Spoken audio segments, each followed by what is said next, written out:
प्रितीच्या भावान भयणीनो, आयज आमी जेजूच्या भोव पवित्र काळजाची परब समोर उमतांव. आमी आमच्या जिवितांत आनी आमच्या घरांनी आमी पळयलां आसतलें तें सेक्रेड हार्ट पिक्चर, जेजूच्या काळजाचें पिक्चर पळयलां आसतलें. तर हें काळीज आमकां कितें दाखयता काय? हें काळीज आमकां कितें काय? ह्या काळजांतल्यान जेजू आमकां बापाचो मोग दाखयता. जुवांचे चिटींत आमी आयकलां, जुवां म्हणटा देव जावन आसा मोगूच, आनी हो मोग जेजू आज आमकां आपल्या भोव पवित्र काळजांतल्यान दाखयता. जे देवान आमचो इतलो मोग केलो की ताणें आपल्या एकल्याच पुताक आमच्या सोबेत धाडलो. तर ह्या काळजांतल्यान, जेजूच्या काळजांतल्यान आमकां एक खुणा आसा.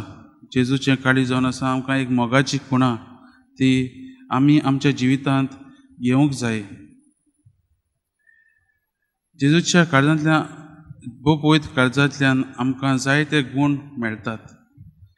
हे गूण म्हणल्यार पयले सुवातेर मोगाचो गूण.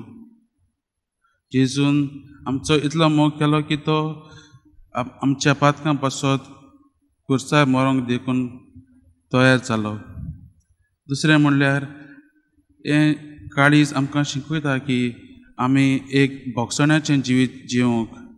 जेजू आपल्या बापाच्या मोगान इतलो लासतालो की ताणें दुसऱ्यांक भोगशिले, ते वायट सुदीन सांपडलेले आसलेले, ते नाटकांय थमवलेले आसले, तांकां सगल्यांक भोगशिले.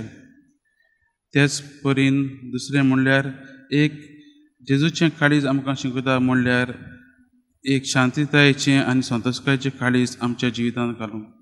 जेन्ना आमी आमच्या जिवितांत कश्ट दोगां सोंसतात, प्रॉब्लमांत आसात, तेन्ना आमी जेजूच्या काळजाचेर नदर मारल्यार आमकां एक शांतीताय, एक संतोशकाय मेळटा, आनी आमकां ते प्रॉब्लमांत वा त्या कश्टांत झुजूंक आमकां देव शक्ती दिता. तेच परी आयच्या ह्या जेजूच्या भोव पवित्र काळजांतल्यान आमी देवा लागीं मागुया की देव की आमचें काळीज जेजूच्या काळजा भाशेन जावंक. एक काळीज आख्खे कुडीक रगत पावयता, तशेंच जेजू आमच्या जिवितांत आमकां मुखार वचूंक, आमकां आमचें जिवीत जिवंक आदार दिता. तर ह्या मिसाच्या बलिदानांत आमी जेजूचें काळजाचेर नदर मारुया आनी आमचें काळीज जेजूच्या काळजा भाशेन जावंक मागुया.